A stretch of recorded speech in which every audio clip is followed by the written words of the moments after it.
there's still roughly 1 trillion barrels worth of oil in the Earth's crust. And if you figure that the average price of that subsequent oil will be $100 a barrel, that's $100 trillion worth of business yet to be done. However, at some point, when an alternative is good enough, people will snap over. And that's what the oil companies fear the most. We use 280 million gallons of gasoline a week in California. Right now the price is $2.20. Well, a year ago it was $1.20. Okay, there's $1 more a gallon. Somebody's making $280 million more a week this year. It's the same gas, the same pipelines, the same refineries. The profits are outstanding.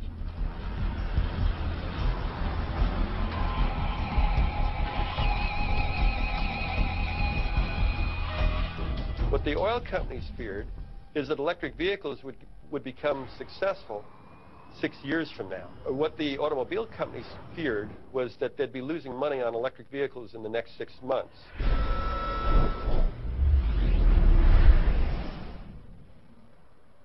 Even as car companies made electric cars, they fought them at every step. What was their motive?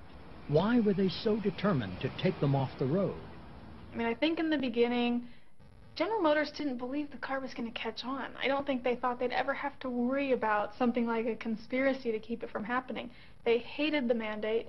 They hated it so much that they ended up not even really wanting to be in the business of EVs. What I frankly detected was a huge resentment about being told what type of motor vehicle had to be made, and it became a fight of principle rather than one of trying to actually technologically solve the problem. I do know that I was surprised at some of the stances they took in Sacramento in arguing.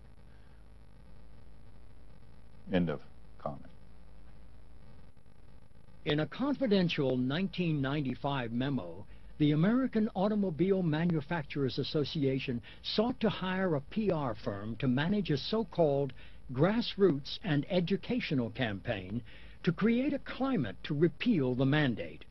The challenge, according to the document, was greater consumer acceptance of electric vehicles. Why would the car companies campaign so hard against their own creation? I made the case at the General Motors board that the reason for the EV1 was to give General Motors a very big head start in how you transform electricity into the drive power for the car. And we give them 2-3 years lead. And in my judgment, it did. But my frustration was they did not capitalize on the lead. And the reason, which was discussed at the board, was that there was not a profit seen to be coming out of either electric cars or hybrids. They could not understand how Toyota could possibly make a profit out of the Prius, for example. They were going to lose their shirt. And as evidence have shown, I don't think Toyota is losing their shirt. If loss of revenue worried car companies, then the electric car posed another problem altogether. It had no internal combustion engine, the cornerstone of the auto industry. These parts represent a large part of a dealership's income through the replacement and the maintenance. Essentially, this group of parts is a visual representation of the profits that the auto industry doesn't make when they sell an EV1 or an EV in general.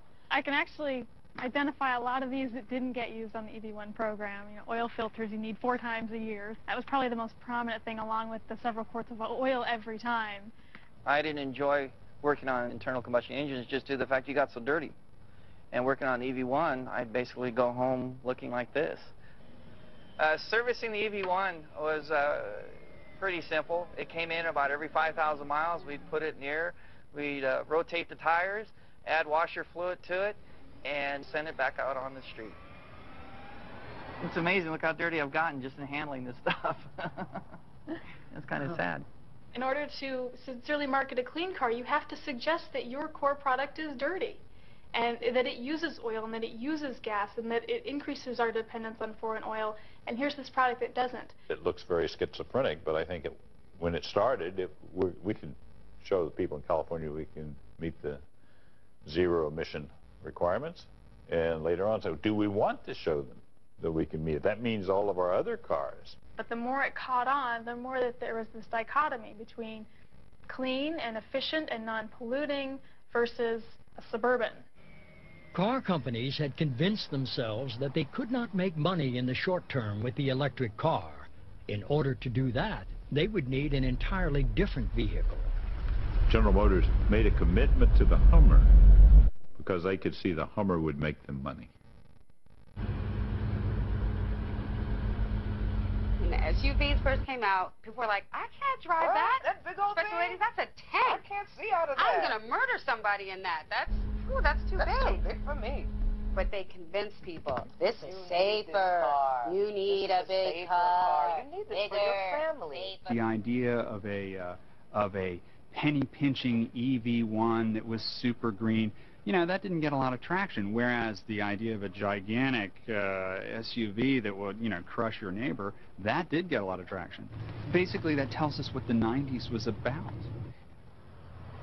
What began as a $25,000 tax break grew to $100,000 when Congress passed the President's economic stimulus package last spring. We think small businesses need to have support at this time to keep them afloat, to keep the economy moving ahead. But there's an encouragement for the small business person, not just to stay afloat, but to go buy the biggest gas guzzler there is, the 6,000-pound car, the biggest. Does that make sense? I don't think we can dictate what vehicles people buy. I think the goal here This is encouraging them. I mean, you can almost buy the whole car for the tax break. Well, I'm not going to concede that that would be the way these would be used, or that... Well, there's some evidence that is how they're being used. Well, I don't know. We'll have to wait and see what happens.